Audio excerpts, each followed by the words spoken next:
کشمیر کے بے حد شمال میں شمس پری کے پہاڑیوں کی طرف چھپا ہوا اور لولاب کے گھنے جنگلوں سے ڈھکا ہوا علاقۂ مچھل واقع ہے۔ اسے عام طور پہ کشمیر کا ایک سیکٹر یا پھر بارڈر بیلٹ کے طور پہ جانا جاتا ہے۔ حقیقت یہ ہے کہ یہ ایک خوبصورت مقام ہے۔ It is more than an border area. Machil valley کشمیری ویلی کے شمالی بارڈر پر کپوارہ ضلع میں واقع ہے۔ اس کا بسیرا مچھل ندی کے ارد گرد ہے۔ لولاب ویلی سے آگے زمیندار گلی کے پار ایک رستہ ہے جو مچھل ویلی کو جاتا ہے۔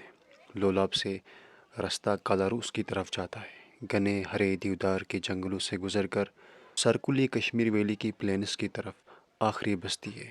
آگے پھر ایک زیارت اور آرمی کیمپ آتے ہیں اور پھر زمیندار گلی جسے زڑ گلی بھی کہتے ہیں۔ اسے زمیندار گلی مچھل ویلی کے زمینداروں کی وجہ سے کہا جاتا ہے اور اس کی اونچائی 3150 میٹر کی ہے۔ یہاں پہ آرمی آنے جانے والوں کا ریکارڈ رکھتی ہے۔ زمیندار گلی سے کبھی کبھی آپ ننگا پربت بھی دیکھ سکتے ہیں۔ زڑ گلی کے آس پاس کا علاقہ ہموار ہے اور کشمیری میں اسے کوکرسین یعنی مرغی کا سینہ کہتے ہیں۔ ایک تھیوری کے انوسار مچھل داردک زبان میں مچھلی کا لفظ ہے۔ مشہور ہے کہ اس جگہ کا نام اس وجہ سے رکھا گیا کہ مچھل دریا میں مچھلیوں کی کثرت ہے۔ Gazetteer of Kashmir by Charles Ellison Bates کے مطابق مچھل گاؤں کو سب سے پہلے اس وقت کے لمبردار نے آباد کیا تھا جو گریز کے ستی گاؤں سے ہجرت کر کے یہاں آباد ہوئے تھے۔ اب بات کرتے ہیں یہاں کے کچھ گاؤں کے بارے میں اور ان کی تاریخ کے بارے میں۔ مصری بہگ نامی گاؤں کو ایک گجر نے آباد کیا تھا جن کا نام تھا مصری۔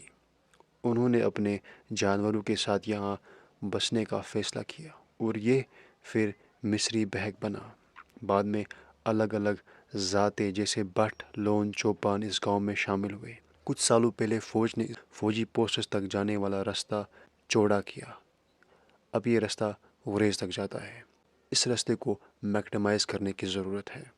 یہ ایک تاریخی سفر کی بنیاد ہے جو فوج نے دوبارہ تشکیل دی ہے۔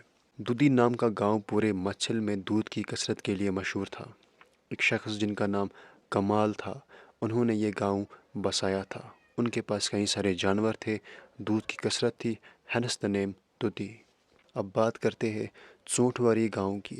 مہاراجہ رنبیر سنگھ کی حکومت کے دوران ایک گجر دین محمد چندو نے اس علاقے کو بسایا۔ جیسے جیسے آبادی بڑھتی گئی یہ علاقہ بھی پھیلتا گیا۔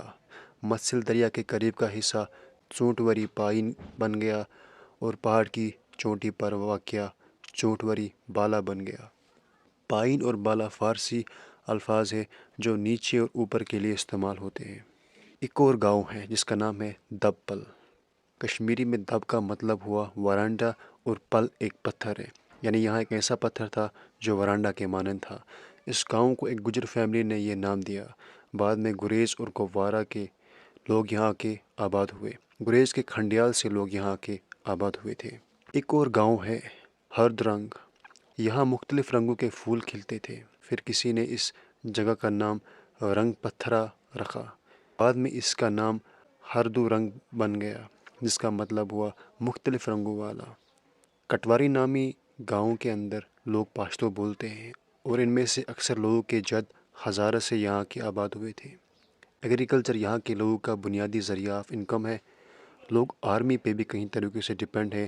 ٹورزم لوگوں کے لیے نئی اپارچونیٹیز لے کے آیا ہے۔ مچھل سے گریز کے بیچ میں ایک پکا روڈ کافی مفید ثابت ہوگا۔ اس ویڈیو میں مچھل کے بارے میں بس اتنا ہی۔